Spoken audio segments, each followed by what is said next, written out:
And like my guitar playing was totally picked up from Will Sargent and Johnny Marr as like referenced from these British bands, and nobody would guess that because of the sort of persona that I've been well, now foisted on me.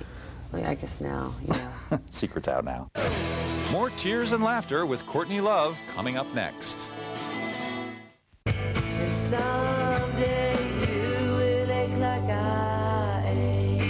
I resent being a role model for marrying a rock star. I want to slap girls when they do that to me. I really do. That's disgusting.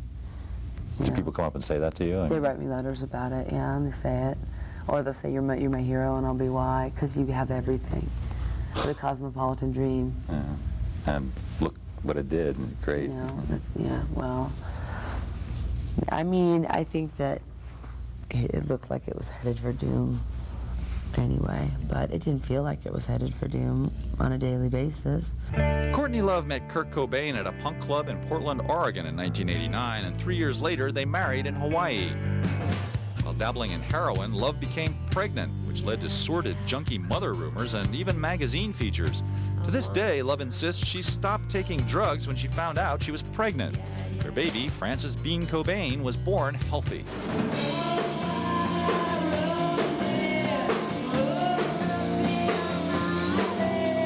A year later, Hole wrapped up its second album, Live Through This, just as Nirvana's third studio album, In Utero, was beginning to climb the charts.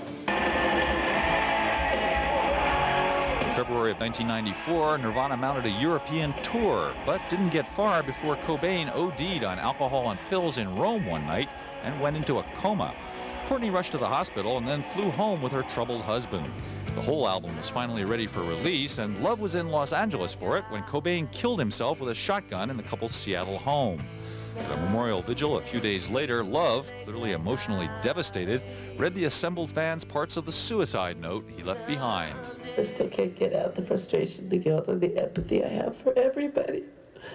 There's good in all of us, and I simply love people too much. So why didn't you just stay?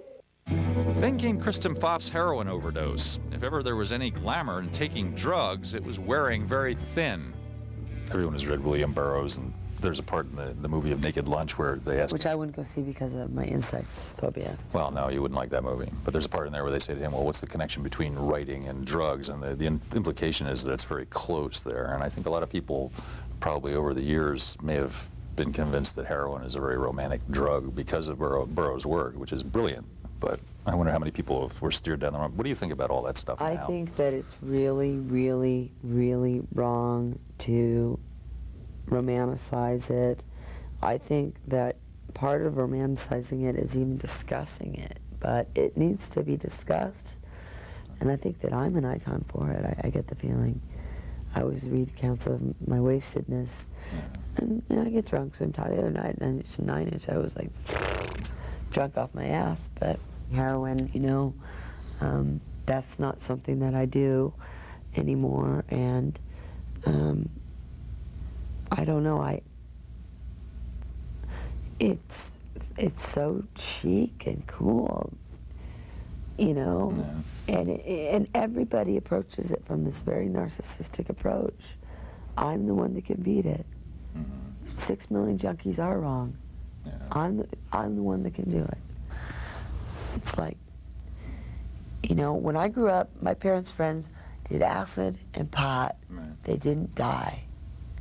I have 9, 10 dead friends, not including dead lovers and dead husbands and dead band members. I've been locked inside your heart-shaped box for weeks.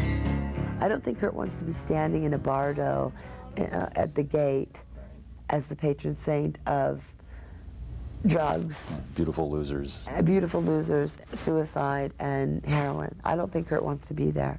I know that wherever he is, a lot's dissipated, but there's a major guilt left behind, and